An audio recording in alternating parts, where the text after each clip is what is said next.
Hey everybody, my name is Matt Stohrer and I repair saxophones for a living. Today I would like to show you a 1929 Buescher True Tone.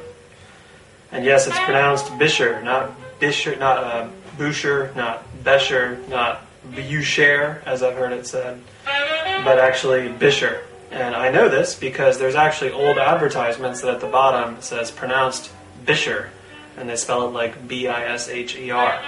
Of course, the actual instrument manufacturer is Buescher, B-U-E-S-C-H-E-R, as you can see here. They were in Elkhart, Indiana, founded by Ferdinand August Buescher, who was an employee of Kahn, C.G. Kahn, another Elkhart band instrument manufacturer. He started the Buescher Band Instrument Company in 1894, and Buescher was bought out by Selmer, or Selmer USA, in the early 60s. Now this was made in 1929. This is original silver plate. Got the gold wash bell. It's a little bit worn there, so it's a little bit light. But gold being very soft and a very thin coating, that's very common. The serial number on this one is 245,000, which puts it right in the most desirable range of these horns. And these horns, the True Tones, you see them on eBay and so forth all the time. And I mean, the serial number 245,000, they made something like 262,000 True Tones of various types. The thing you want to look out for if you're purchasing one is this is the left-hand pinky cluster. Right, this controls your low B flat, low C sharp, and your G sharp. The early ones had a pearl right here instead of this roller, and you can pretty easily miss it with your pinky. This is their most modern pinky spatula of the True Tones. And it's actually not nearly as bad as it looks. You can get around on it pretty easy. The second thing you want to watch out for is the front F. Earlier ones don't have this front F. You only see 1, 2, 3, 4 pearls on the upper stack, and this one is missing, which actuates your front F right there. And that makes altissimo F much easier, altissimo E much easier, and a lot of altissimo notes much easier when you've got that front F. Speaking of altissimo, this is called the Series 4 True Tone. It's not actually something Buescher ever said, but that's kind of like the common nomenclature. These horns have probably the easiest and most in tune altissimo of any horns I've experienced. And I've experienced an awful lot of horns. Now you need to play a relatively large chamber piece on it with relatively scooped sidewalls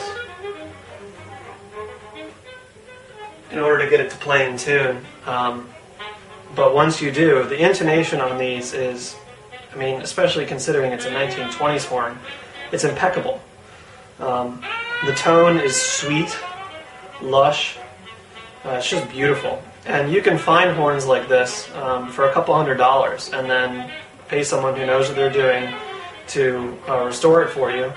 And you've got a beautiful vintage saxophone made in America that plays wonderfully for, around $1,000. The only real problems with the horn are ergonomically. You've got this pinky cluster, which is not like the modern pinky cluster. It's a little bit difficult to get used to. Going from C sharp to B flat can be a bit of a chore, but it's really not so bad. The palm keys are pretty low. You can sort of see here, hopefully you can see how far away they are from my palm. But that you can actually build these up really easily. Just add epoxy risers to them or cork risers, however you like to do it. And it's an ad for Spotify. But that's really about it. The rest of it feels really comfortable under the fingers. And the only real problem that you can't really fix very easily, anyways, is the pinky cluster, which really isn't that bad. The necks on these will have a stamp on them. It should say 1. That's the neck that would have come with it, not 01. That's for later horns, but 1. And you'll see there's no brace here. A lot of times there's a thick piece of metal on the bottom of these necks to brace it. So you have to be careful about neck damage. This one is undamaged, very good condition, but a lot of times you'll see these pulled down when people are putting on their mouthpiece without holding the neck. They can pretty easily crimp the neck down, and depending on who did the work to fix that up, sometimes that can negatively affect the bore of the neck and therefore your intonation. Also, you want to make sure it hasn't been refinished. This is an original silver plate. It's in really good shape. The keys are very tight. Nothing moves. If you get a lacquered horn, chances are it's been re-lacquered sometime in the past, 80 years. And re-lacquered means that there has to be a buffing process, which is basically an abrasive, which when you buff a surface like this, it's not so bad. But when you buff a surface like the edge of a tone hole, where you very little actual contact being made, the tone hole will quickly get wavy, the edges of keys will get rounded out, same with the posts, and then you won't have tight key work anymore. The serial number range to look for is is above 220,000. Below that, they still play great, but you've got this cluster isn't as well made. You've got that pearl there. The ergonomics aren't quite as good. The front F disappears at some point, and the intonation isn't quite as good. So above 220,000, that's the Series 4 True Tone. Fantastic horns, and you can usually get them pretty cheap, especially in Alto. Oh, and also you'll find these have the Buescher snap-in resonator. And I'll show you some of those. So it's an integrated resonator. On the back of the key cup, there's a spud, just like a button snap, and then the resonator snaps into it. So you cut a hole in the pad and you snap the resonator onto the key cup. And originally that would have held the pad in. They didn't use initial lacquer glue. They used like stiff metal back pads, and they would bend the key until it fit. And some people still do that. I prefer to kind of do a hybrid where I cut a hole in a regular pad, put a little bit of adhesive in the back, snap the snap in, and get the key flat relative to the tone hole flat, key flat and level, and then whatever sort of floating I have to do, I've got a little bit of adhesive in there so I can move the pad around a little bit. That's kind of a hybrid method. But yeah, these are the original snaps, and as you can see, I've got a lot of them, along with the spuds that would go in the back of the key cup. So if yours has those intact, that's the original snap-in resonators, probably you should keep them. It holds the value. Some people say it's best for the sound.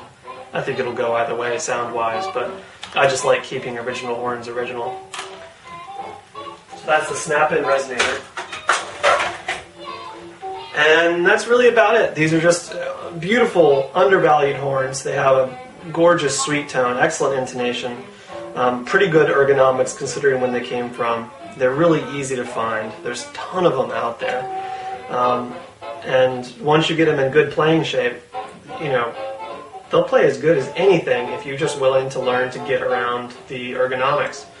And altissimo is exceptionally easy. And I'm not sure if this is true or not. Some people say that the bore of these old Bueschers is about the closest you can get to an original Adolph sax instrument. And there were quite a few high-end classical guys, in particular Sigurd Rascher, who swore by Buescher instruments and said there was something special about their bore, but that's kind of a whole can of worms. So there you have it, the Buescher True Tone, American-made, 1929, original condition, original silver plate, just overhauled, plays excellent, in tune, sweet, rich, dark tone. Altissimo just pops out as if it's part of the normal range of the instrument. It says original snap-in resonators, just overhauled by me. These are great horns, undervalued, and if you're looking to pick up a professional saxophone and get started on a beautiful instrument for around $1,000, get one of these in good shape and have someone you trust overhaul it for you. Alright, that's it for today. Thanks for listening, thanks for watching.